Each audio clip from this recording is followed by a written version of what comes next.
witches, how you doing today? Welcome back to the channel. My name is Taya and we're going to talk about some witchcraft today. Don't mind the bare shoulders. It is going up to 31 degrees here today, which is about 88 for my American friends. Yeah, it's going to be a hot one and it's very early in the year and I don't know that I'm personally prepared for it, but here we go. It's going to be hot today. It's bare shoulders. So I've been asked for some clarification on what I mean when I refer to like a mystery cult versus a fertility cult. And I thought, let's kind of go through it because there's a bit of a nuance to it. Because basically all of witchcraft is a mystery cult. A mystery cult, kind of by definition, a mystery cult, a mystery religion, is that which cannot, it explores that which cannot be understood apart from divine revelation or disclosure. So it's kind of about access to secret knowledge, secret rites. And another kind of key component is that it has an inner core of beliefs and practices that are only revealed to those who have been initiated.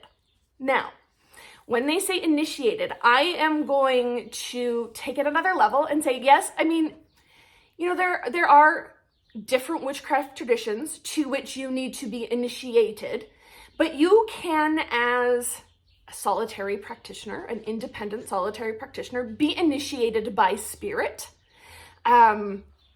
So just keep that in mind, right? They're talking about initiation, but think about it like more like a personal witchcraft initiation by the spirits. And all of witchcraft kind of falls under that, right? That's what we're all sort of doing, is seeking divine revelations and disclosure. And there are some initiatory traditions where you don't get access to certain core beliefs and practices until you've been initiated. But there's a lot out there now that you can access as a solitary practitioner as well. And again, it's kind of more about initiation through spirit in that case.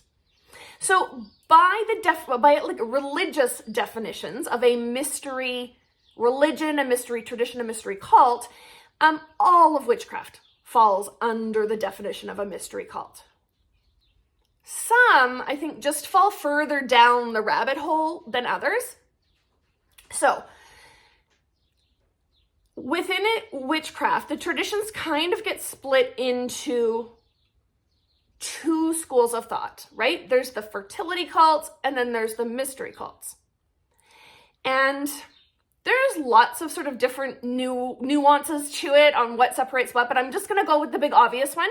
Look at how they celebrate the Sabbats, okay?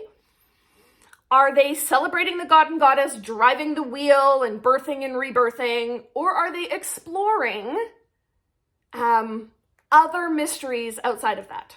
So let's take a look. We just had Beltane. So let's take a look at what a fertility cult would be doing at Beltane versus what a mystery cult would be doing at Beltane. So if it's a fertility tradition, they're looking at the god and the goddess coming together in a physical union at Beltane because they've just reached their full maturity. The god and the goddess have reached their full maturity during the spring, and their coupling ensures the continued propagation of all life. Because basically what's going to happen is the goddess is going to get pregnant at Beltane. She is then going to grow the new god within her body. In the fall, the god dies, and then he is rebirthed again, thus continuing the propagation of all life. That right there, my friends, is sort of the definition of a fertility cult, right? There's this idea of it has to do with sex. It has to do with males and females coming together, breeding, driving the wheel of the year, ensuring the propagation and success and fertility of everything. That's a fertility cult. And then when we talk about mystery cults or mystery traditions, there are all sorts of different ways that can happen, but I'll give you a very specific one from my own tradition, and I will give you another more generic, I think, kind of idea of what you could be doing at Beltane. So in my tradition at Beltane, we're basically meeting with Lucifer, who is the light bringer, but also the smith at the forge as an aspect of the red god Tubal-Cain. and we are meeting with him, we are learning from him, we are receiving messages from him. And that's what we do at Beltane. I mean, we might, do some, we did a balefire, and we we then shared the balefire and passed between the two fires for luck, right? Historical, the way that historically the Celts would have celebrated at Beltane. But it wasn't about fertility and prosperity. It was about protection for the coming year. A little bit about prosperity, right? Not so much about fertility, but more about prosperity and abundance. Now, the other thing that is very common at Beltane is it's also known as Walpurgis Night, and a big witchy activity that night that would fall more into the mystery tradition would be the flying out. So maybe taking some flying ointment or just getting into a good trance state and letting your fetch spirit fly out into the other world and meeting at the witches' Sabbath with all the other witches, typically at the Brocken.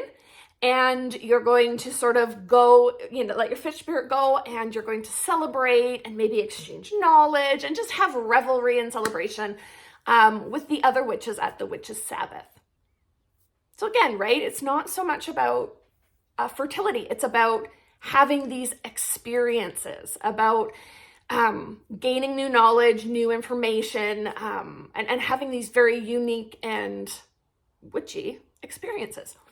So I hope that kind of helps explain a little bit the difference between a fertility cult and a mystery cult. Again, we all fall under mystery cult. All of witchcraft is a mystery cult. But within witchcraft, you can kind of see two very different directions. And I think a lot of people who are sort of more eclectic solitary practitioners kind of have a blend of the two.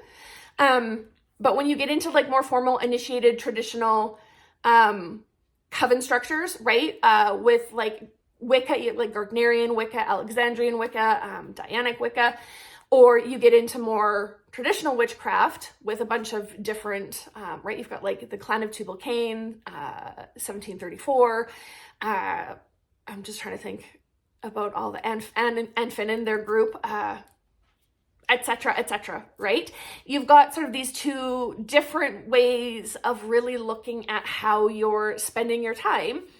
Is it celebrating and driving this wheel of the year with fertility, or is it about accessing the deeper mysteries and trying to gain more knowledge and insight for yourself? So yeah, that's kind of my little hot take on what a fertility versus a mystery cult is. Questions, I'll leave them in the comments. I'm sure there'll be some disagreements. Go ahead, post them down there. We'll see what we all got to say. I certainly haven't covered all the aspects of what that means, but that's just kind of the quickest and easiest way to figure out what you're dealing with is what are you doing at the Sabbaths? So yeah, that's our video for today. Leave us a comment and we'll catch you in the next one. Thanks so much, you guys.